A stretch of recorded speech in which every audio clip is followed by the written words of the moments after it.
तो जेनजी की ज़िंदगी आजकल बहुत भाग-दौड़ वाली है, अपनी वर्क लाइफ बैलेंस नहीं कर पाते हैं। आप इतने बड़े पद पर हैं, मेरा सवाल आपसे यही है कि आप अब इतने बड़े पद पर रह के कैसे अपनी वर्क लाइफ और पर्सनल लाइफ बैलेंस कर पा रहे थे?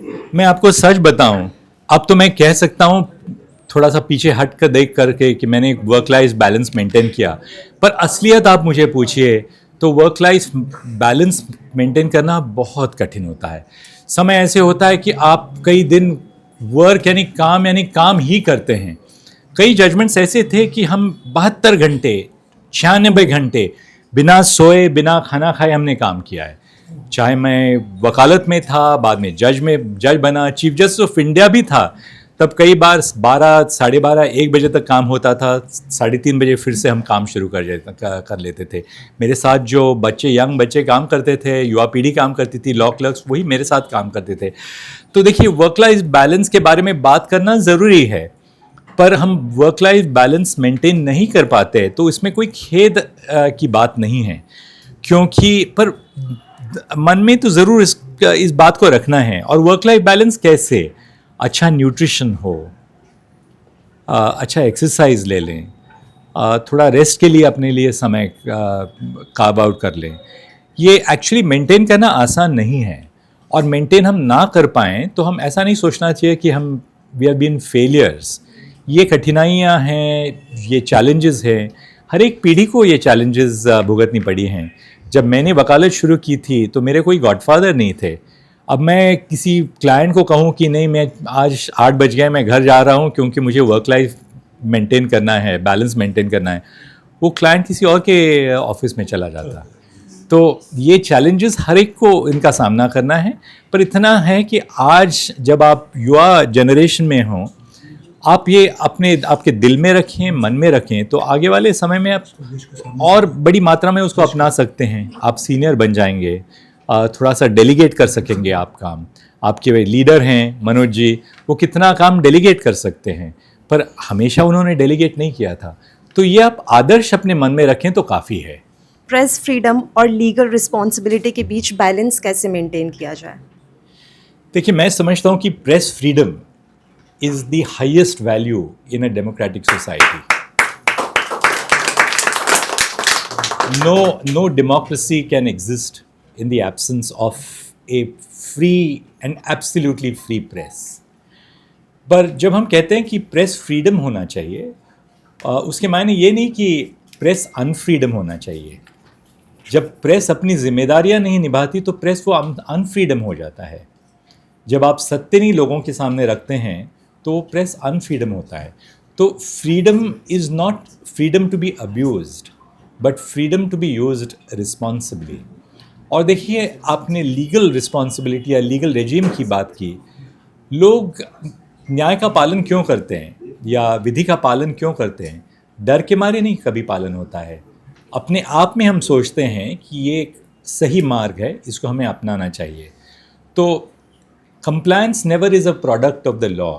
Compliance is because of our own responsibilities as good citizens, as good, and not just as good citizens, as good children to our parents, as good youngsters in the family towards the older generation, as good workplace employees to our co-workers, to have fairness towards the other members in our workplace, to be kind to others who are less fortunate than us, to be compassionate to everyone in society.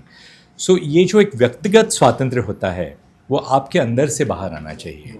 ये कोई law से बाहर नहीं आ सकता, ना ही compliance हो सकता है। फेक न्यूज़ और मीडिया ट्रायल और सोशल मीडिया के दौर में एक युवा पत्रकार सर अपनी निष्पक्षता और विश्वसनीयता कैसे बनाए रखें?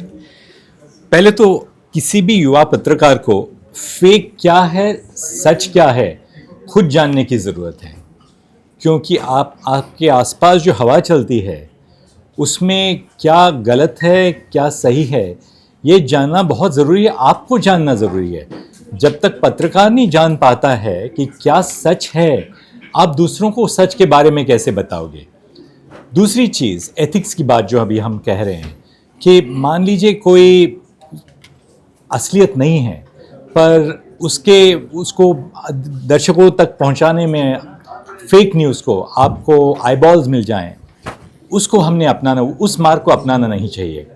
यानी हर एक को देखिए, जीवन में एक पत्रकार को अपना मार्ग ढूंढना है। वो मार्ग मैं नहीं आपको बता सकता और कोई भी नहीं आपको समझा सकता, पर मार्ग एक बार आप अपना ढूंढ लें और उसमें बिल्कुल सीधे मार्ग पर आप चलें, ताकि एक जो रेपुटेशन है, डायनामाइट न्यूज़ की ही रेपुटेशन है, आपकी व्यक्तिगत रूप से रेपुटेशन है कि आप कुछ भी कार्य करेंगे वो सही मार्ग से करेंगे। और आज खास तौर पर जेन ज़ी को नई दिशा दिखाने के लिए, देश के हित में दिशा दिखाने के लिए बहुत ज़रूरी है, क्योंकि देश का हित आज की युवा पीढ़ी से जुड़ा हुआ है। और आप सब पत्रकार तो युवा पीढ़ी के ही पत्रकार हैं, तो आपके भविष्य में, यानी आपके आने वाले समय में, जैसे आपकी पर्सनालिटी उभरेगी, आपकी पर्सनालिटी इवॉल्व हो जाएगी, साथ साथ आपका चैनल भी इवॉल्व हो जाएगा और देश के एवोल्यूशन में आपका बड़ा हिस्सा रहेगा। What will be your advice to the young journalists who want to question strong institutions while being accurate and ethical? The right to question is at the heart of the rule of law and democratic governance. And the Constitution has guaranteed that right to question by protecting the right to information, by protecting the freedom of speech and expression. The right to question is at the heart of our right as voters to elect people. The majority of Indians want to rule the nation. So the right to question is essential to the existence of our society. But again, I want to emphasize one thing, that it's easy to question. But while it is easy to question, it is difficult to find constructive answers. When you question people in authority, of course, they must be accountable to be the people. They must be transparent in their dealings. But when you are in governance, you find that governing and finding solutions to real life problems on the ground is far more difficult than merely asking questions.